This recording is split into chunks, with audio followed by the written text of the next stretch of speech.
They've been here since Friday. They were sitting Here we go. Here we should go. be receiving.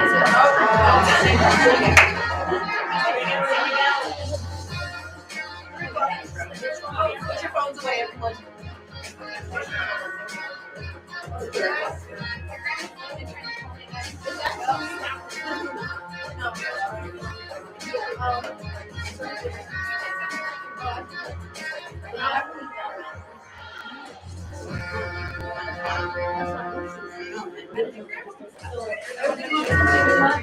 Here we go.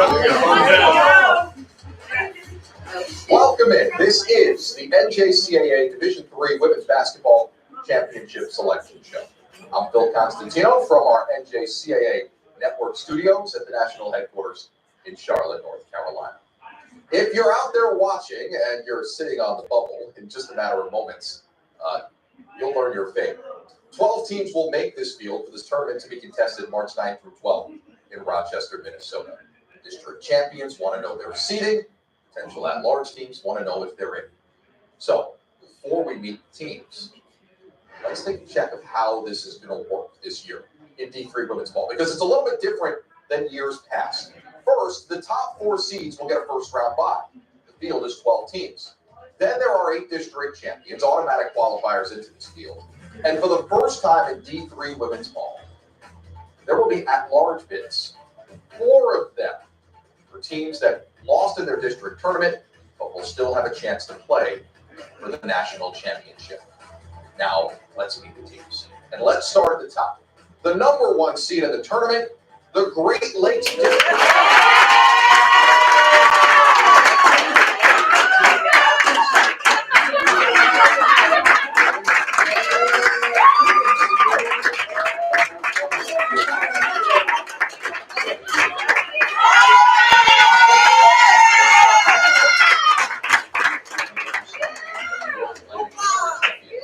RCSJ Gloucester making its 3rd tournament appearance and first since 2018. The number 1 rebounding team in the nation, the number 1 team in the nation, with nearly 19 steals per game. The number 3 seed, the North District champions Onondaga. 6th tournament appearance for the Lasers, the first since 2018. They were the runner-up back in 2010 and currently riding a 22-game winning streak. That's the longest active streak in the country in D3 women's 2-year ball. Onondaga, the 3 seed, the number 4 seed, the North Plains A champions, the Yellow Jackets of Rochester. They are the host school. That was predetermined. Maybe that'll play to their advantage. They're 9-3 at home this season. Watch out for the Yellow Jackets. Quite famously had that storied 09 campaign when they went 34-0 and won it all. Rochester, the final of our top 4 seeds. These seeds again earned a first-round bye. Owens, the number 1 seed. RCSJ Gloucester, the 2 seed. Onondaga, the 3 seed. And Rochester, the 4. Owens is the number 1 overall seed in the Njcaa Division III women's basketball tournament. And we are joined by the head coach of Owens, Mr. Stephen Perry. He's in his 4th season as head coach, 15th year on the staff. Stephen, congratulations on this season and the number 1 overall seed. Let's talk about your team. You got the highest scoring team in D3 women's basketball. You play a fast pace. Tell us a little bit about you. Yeah, absolutely. I mean, we do play fast pace. I mean, we definitely want to get up and down the floor. We're not very big, so we need to make it an up and down game. So that's the style we play. I mean, we talk about offense and defense through 94 feet. So that's definitely our style.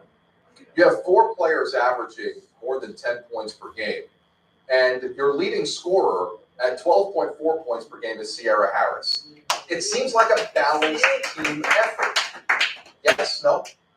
Absolutely, and that's by design. I mean, we want to talk, about our players being able to share the ball, being bought in on our team concept, and our goal for the season was we wanted to try to get 5 people in double figures and have 3 to 4 more, averaging anywhere from like 7 to 9 a game. So they really bought in on that, and I think when you see that kind of balanced scoring, it makes it a little bit difficult for our opponents to figure out who to key up on. Because everybody's kind of, averaging around the same, and, they definitely can't key up on one single person. But if you have a game-winning shot at the end, you need one person to go to. Who are you going to? Well, we had one of those already to get us into overtime. They wanted the buzzer. Brooklyn Green, by our best 3-point shooter, so she's definitely taking the shot down the stretch. That isn't necessarily scoring double figures this so far this season. Absolutely. Yeah, go ahead. I was saying she's a 1,000-point scorer in high school, so she was the district player of the year. So that's a kid who bought into our concept that, hey, you're not always going to get 18, 20 a game, but the ones you're going to get are going to be big for us. So she's definitely helped us. The last game of the regular season versus Bryant and Stratton back on February 21st, you lost that game by 2, 79-77. You finished the year 24-4, 11-3 in your conference. But losing the last game of the regular season and losing a close game, and you're still the number 1 overall seed, is there good that comes from that? Could that be a good thing? Yeah, I think so. I mean, we talked about it after the game. We struggled in that game at the very, very beginning. I mean, we were down almost 20 points at one time and fought all the way back, and actually had the ball with with the last shot. So we talked about it. I think it would have been different if we would have maybe started out well and finished bad, but we started bad and finished strong. So we wanted to kind of ride that momentum of, hey, we didn't play very well, but we finished strong. Let's keep going. Now it's a new season. Now we're starting talking tournament time. So I think we took some positives from that. Our schedule was tough, so they know going in, to all these conference games, being there's only 2 Division III schools in our conference, that we're going to be in for a battle every day. And then in your district tournament, you got a 46-point win in there. Let me do my math right. 56-point win. Excuse me.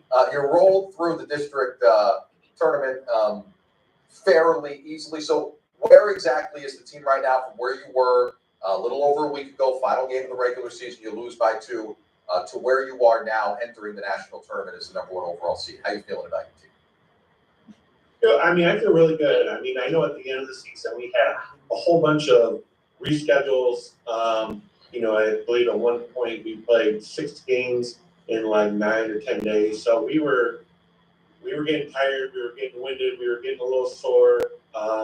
And we were just like, we just needed a day or two just to kind of get our bearings back.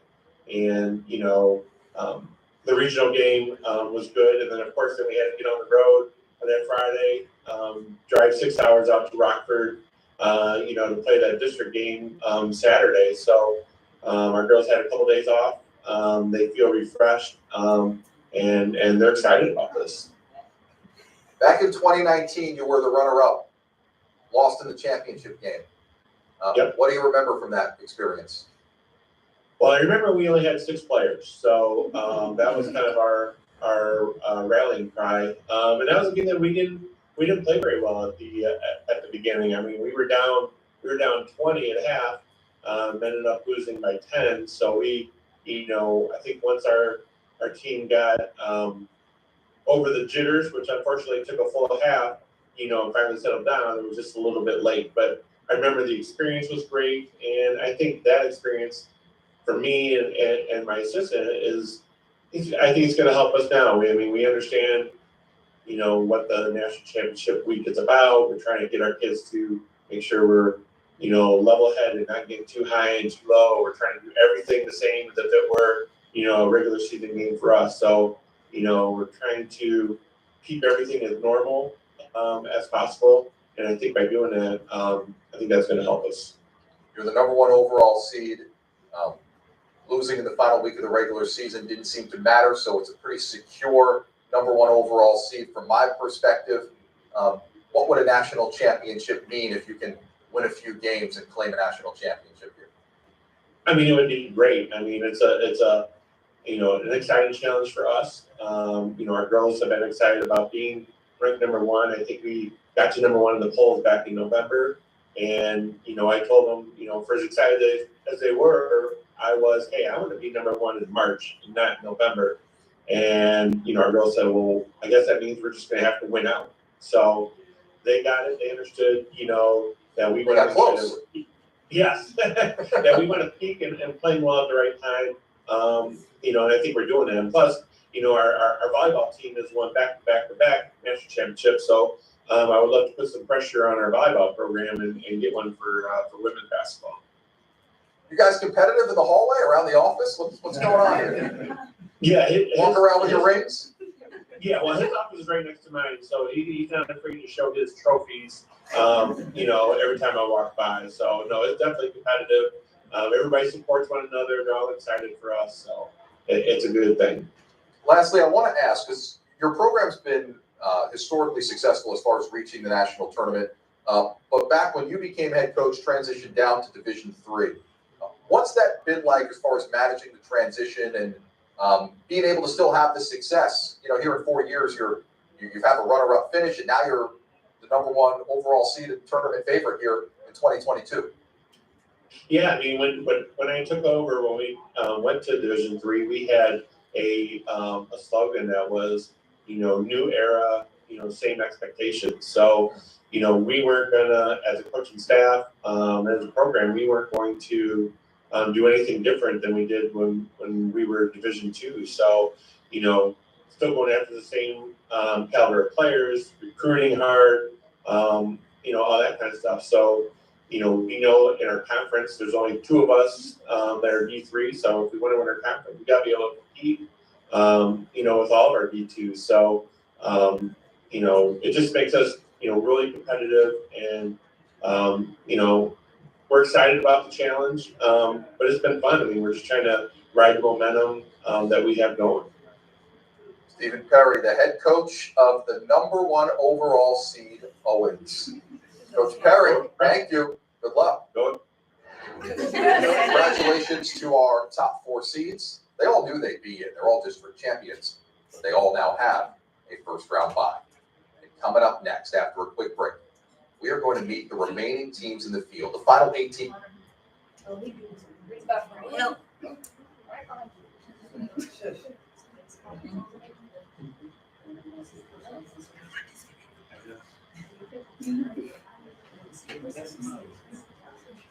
So when they announced, we would have paid attention to 8-19, because that's who we're picking.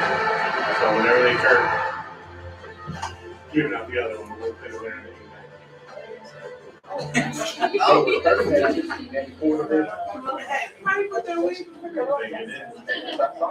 me, One of the very few schools to honor leadership with scholarship. Our students go out to They're the like tagging the world. NJCAA and I know. Bumper has it all. On their knees. hospitals. And all those very much.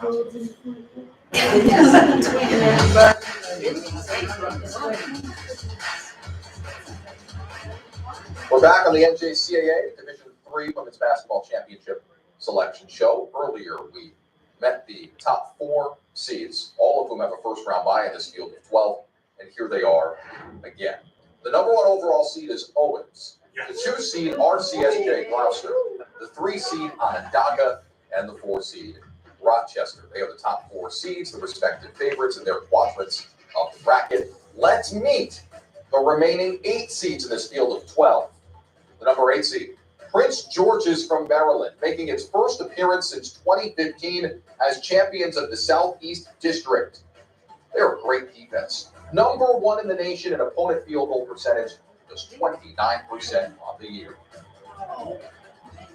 The number 9 seed is our first of 4 at-large selections, Northland. They were preseason number 1. They were the 2014 national champions. They're allowing just 51 points per game. and Northland is in the field as the number 9 seed. 5-12 matchup starts with Monroe Bronx, who beat Hostos in their title game to get in a low-scoring affair, 45-39 to claim the Northeast District. Monroe Bronx has won 8 consecutive games and is making its first ever appearance in the national tournament. They will play an at-large selection as the number 12 seed, North Country, the final team into the field, making its 3rd straight tournament appearance and 3rd all-time.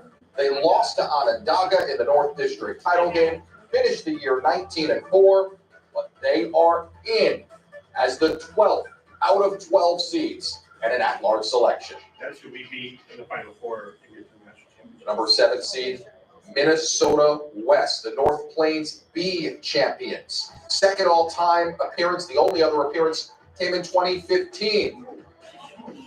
Minnesota West finished the year 17-12, and they will play the Community College of Rhode Island. The Knights are the East District champions, making their first all-time appearance in the tournament. Unbeaten in region play throughout the year. Not a whole lot of close games for them. And now Rhode Island have a chance to test itself in the national tournament.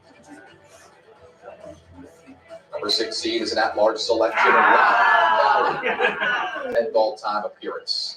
4-time national champions. They last won it all in 2017. What's the D3 women's tournament without Rock Valley in it? And Rock Valley is the 6th seed at 18-11 on the season. And the last of our 12 teams in at-large selection, Hostos. That's Great straight appearance for Hostos, who finished the year 14-5, lost to Monroe Bronx in the title game that we mentioned earlier. They are lethal on the boards. They've got 2 players averaging 9.5+ rebounds per game. And Hostos is one of those final teams in, and the last that we meet in our field of 12 in the D3 Women's Championship bracket. There it is. Those are the 12 teams. Top 4 have the first round bye. Remaining 8 will play first round games on March 9th. Second round games March 10th. March 11th, the semis. And then March 12th at 5 p.m. Central Time is the national championship game. All of these games from Rochester, Minnesota, all of them streaming live on the Njcaa. Coming up next here on our selection show, we will speak with Derek Viveras. He is the chair of the D3 Women's Basketball Championship Committee. He can help tell us how those at-larges were selected. Those last 2 teams in, number 11 Hostos, number 12 North Country. That's next. Oh my God. Yes. The landscape of sports is changing. AI is the next evolution. So Hostos or We're bringing Hostos to there. beautiful gyms everywhere. They were talking Multiple Yeah, lenses. Kind of hide in the elevator. Automatic report. Taylor? Y'all know me. Instant updates. AI is changing sports. Use it to your advantage. It was kind of the stupid stuff that Rock Valley did, kind of that dumb. Absolutely. You wanted me to be so nice. Yeah, I just let me you know.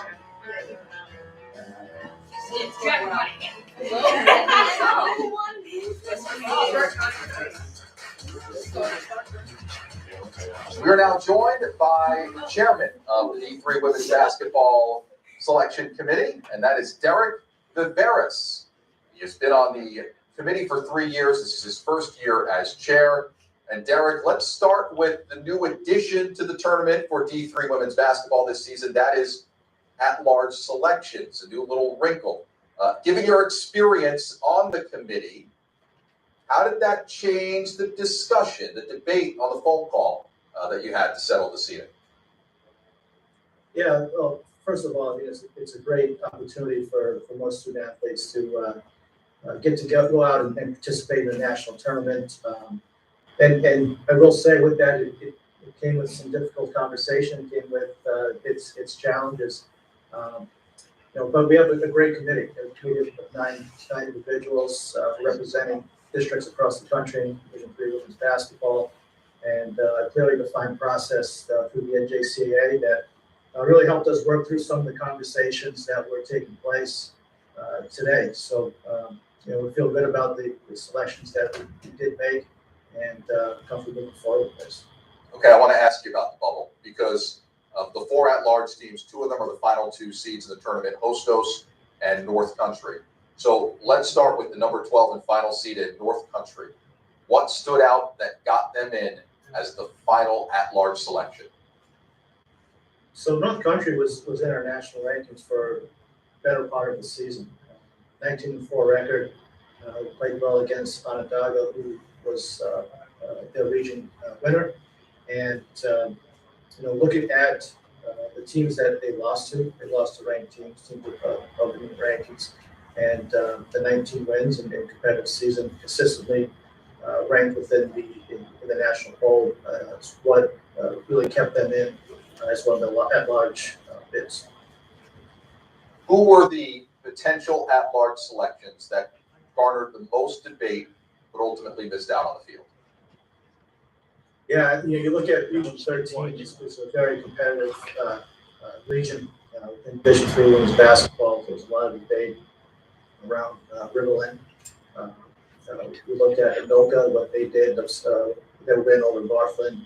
But what it really came down to was really the overall body of work of all these teams that were up for discussion in at-large bids, and looking at how competitive and the teams they played throughout the season, and which was a big topic of discussion when we talk about Riverland and Anoka, and ultimately led to going with Northland out of Region 13, and then the 2 region district winners from Region 13. But that was probably the biggest discussion going through the at-large bids.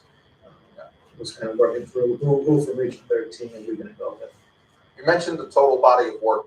What's the number one most important criteria that put those teams that you mentioned in the field? Rock Valley, Northland, Hostos, and North Country are your 4 at-larges, and Riverland and Anoka that you mentioned that just missed out. So what was the number one piece of criteria between North Country at number 12 and then those teams at 13 and 14? Sure. Yeah, we looked at the consistency of their wins throughout the end of the season. We went with Hostos and North Country there at the end. They put up a good fight in their regional tournaments. And we felt like they were a good representation to send forward in those last final spots. How contentious was it for those final spots? How much debate was there on the call?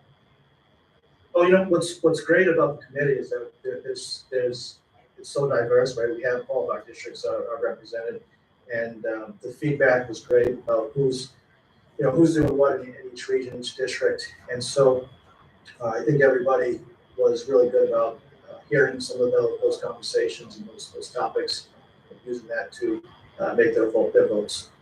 It seems like those last few spots in the field, everyone wants to get in, right? It seems like those last few spots in the field would be the biggest debate. Other than that, though, what was the biggest debate that your committee had on seeding? Sure. Yeah, I mean, we look at the top 3 teams. There was some shifting around. We looked at the national rankings and who won the regionals and districts to move on. And so we're looking at who was going to move up and slide into maybe the 2 or 3, 4 spots of the seedings. There's a lot of discussion around that. Really, we looked at, again, the teams that were consistent and where they were in the national rankings leading up to the seedings. So how deep did the debate for the top spot go? Owens at number 1, RCSJ Gloucester at 2, Onondaga at 3. Onondaga's on a 22-game winning streak. How deep did that debate for number 1 go and ultimately settle on Owens? Yeah, Owens been sitting at 1 for a while now, and so that was it might have been the shortest discussion, I would say, in terms of that. Everybody was right on board with Owens at number 1, and we felt good about that one. But after that, you said there seemed to be a little bit of maybe for 2, 3 spot. Is that correct? Yeah, there was some discussion around 2, 3, 4. Who was going to go 2. Rochester came up and had 2. A conversation about 2 and 3, and ultimately the group had decided with Rowan remaining above Rochester for the better part of the season in the national rankings, that we would keep that in play. And we haven't really touched yet on Rock Valley, the highest seeded of the at-large selections. They lost in the district championship game, and they lost to the number 1 overall seed, the number 1 team in the country, Owens. How did that affect their movement at all, losing right before this seeding for the national tournament? Yeah, the Rock Valley comes in with a pretty strong history of doing well in the national tournament, which they have that going for them coming into this conversation. They were also a regional champion, obviously going on to play Owens in the district. So, having that history, they finished the year strong. There was some conversation through the year where they were going to finish out in their region, but they finished the season strong, won their region, and with their history of doing well in the national tournament, ultimately that put them in one of their large spots. 3 years on the committee, any different pressure as tournament chair? I mean, you always want to get it right. You want to do what's best, for the student athletes and coaches who work so hard throughout the year. And, I think we did that. I think we had some good conversation, good debate, and, put some teams in good position here to go out to a national tournament. So hopefully, we'll be a great tournament, and I think it'll be a real strong competitive showing for these teams. Well, we're certainly looking forward to it March 9th to 12th in Rochester, Minnesota. Derek Viveras, he is the chair of the D3 Women's Basketball Committee. Derek, thank you for the time, and all the best of luck. Thank you. Thank you. One final check of our bracket. Top 4 seeds: Owens, RCSJ Gloucester, Onondaga, and Rochester. First round games, March 9th. Second round games, March 10th. March 11th, the semifinals, and March 12th, the championship game. All of these games streamed live on the NJCAA network. And that does it for our show this afternoon. Thank you for joining us. Congratulations to the 12 teams in the field, and good luck to all the participating players and coaches. I'm Phil Constantino from our NJCAA Network studios. Thanks for joining us on the NJCAA Network.